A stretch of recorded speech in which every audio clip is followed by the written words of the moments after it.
it's Paige. Welcome back to my channel. If you're new here, welcome. Once again, I'm Paige, and I am an American who moved abroad to London to study for my master's degree.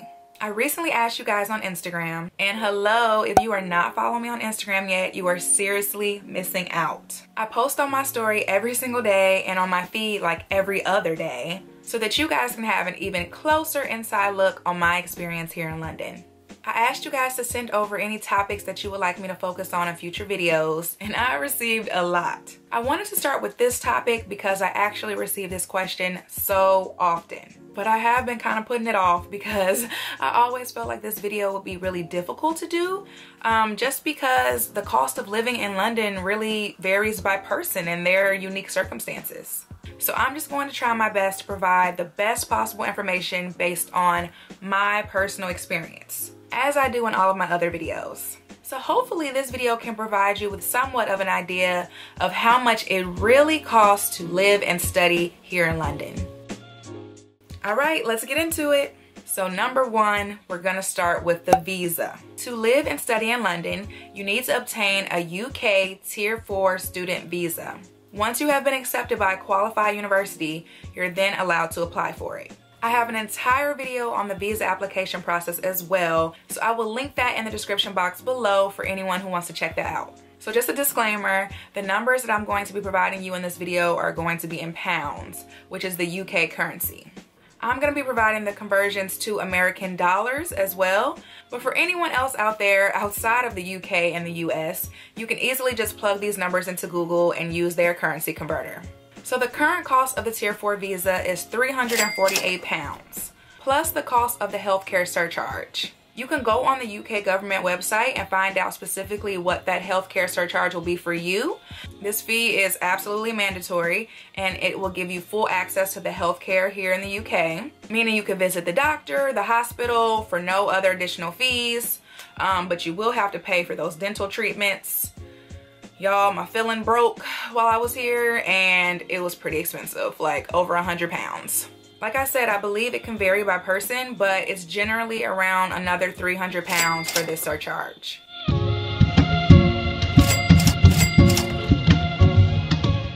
Okay, moving on to tuition. So of course, tuition is going to vary by the university. It's going to vary by the program you're studying, whether you're doing an undergraduate program or a postgraduate program like me. You'll have some pretty expensive programs, and then you'll have your less expensive programs. One thing that was very appealing about studying for a master's degree here in London was that the programs are 1 year long compared to 2 years in the States. So I was already going to be saving money based on the fact that I was only paying for 1 year of studying instead of 2. I attended the University of Greenwich, and like many universities, I believe, there's a set tuition rate for international students. So when I studied back in 2019, the cost of my tuition was £13,500 for my program. I checked the university website recently and it appears as if the tuition rate has gone up, which is kind of normal, I think. And it looks like it's $14,000 a year, I want to say, for undergraduate degrees. And then it's £15,000 for a postgraduate degree in the Faculty of Business, which is what my program fell under. I study strategic marketing. And then I believe it's £14,000 for all the other faculties like education and liberal arts. And finally, MBAs are £16,000.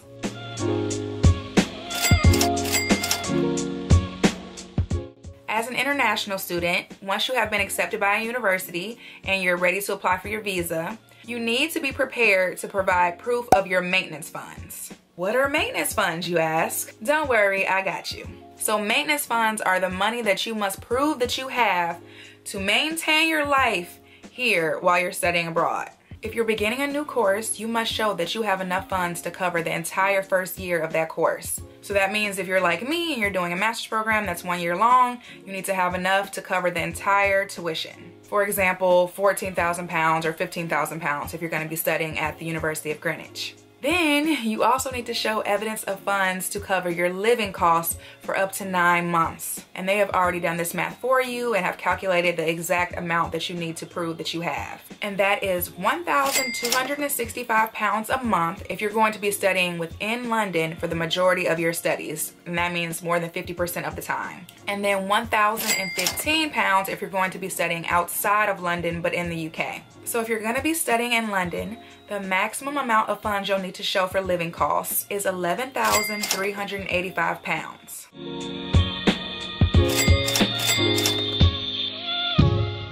I hope you guys are following me. I know this is a lot of numbers, a lot of information, but I hope that it's making sense so far.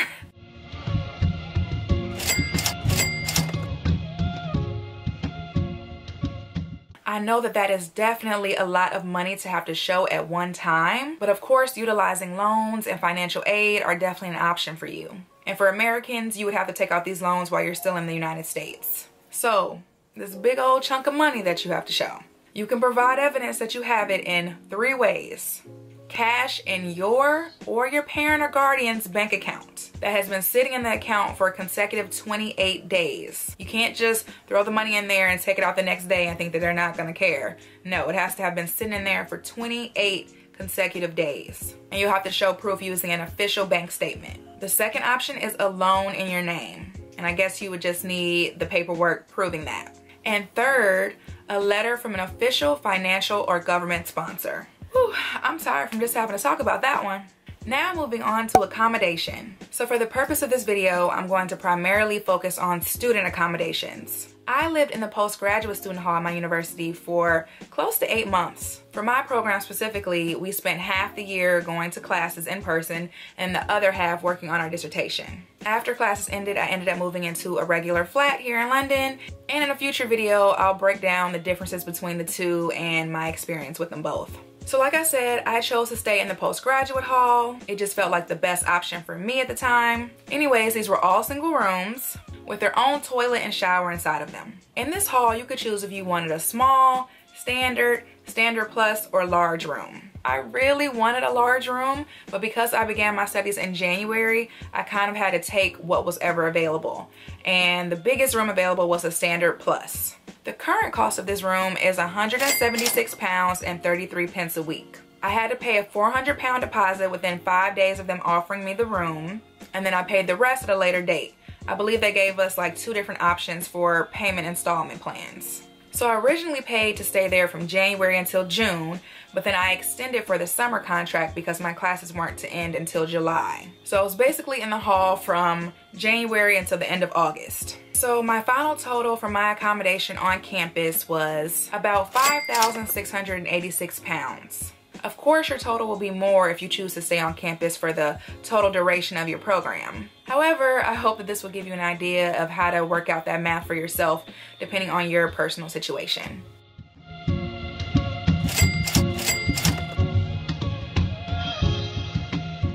Next is travel. So once again, I lived on campus for over half of my program, which allowed me to save a lot of money on travel. I think I was the only one in my master's cohort who lived on campus, so everyone else had to take the train or the bus to get to class each day. According to an article that I found, the average student pays between 15 and 30 pounds a week for travel here in London. Your girl did not.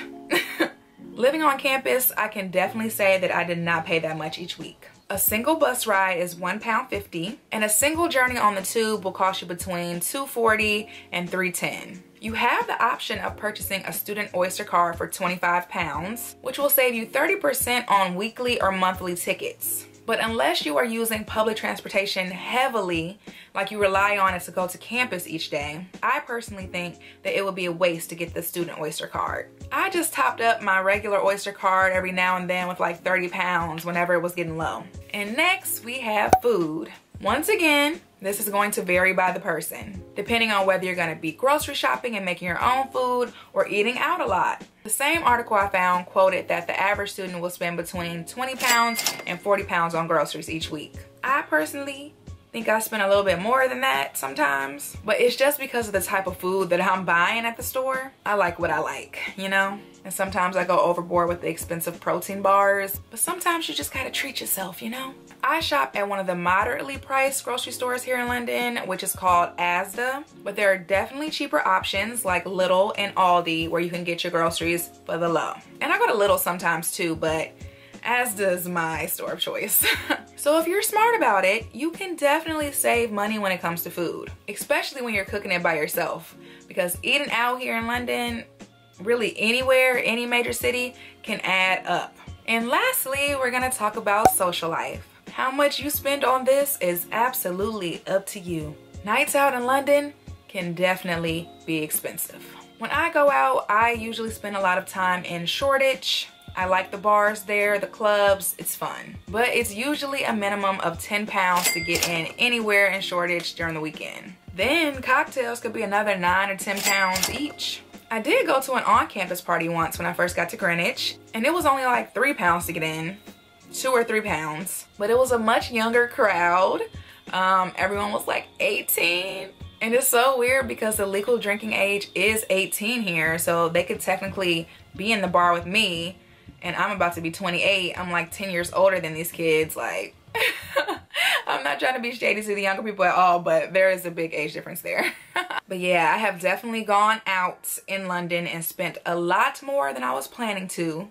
If you like to go out and drink and have a good old time, you know what can happen sometimes. I personally think that I'm balling after I've had a few cocktails, and it's just not a good combination if you're trying to save money. So definitely be mindful of that.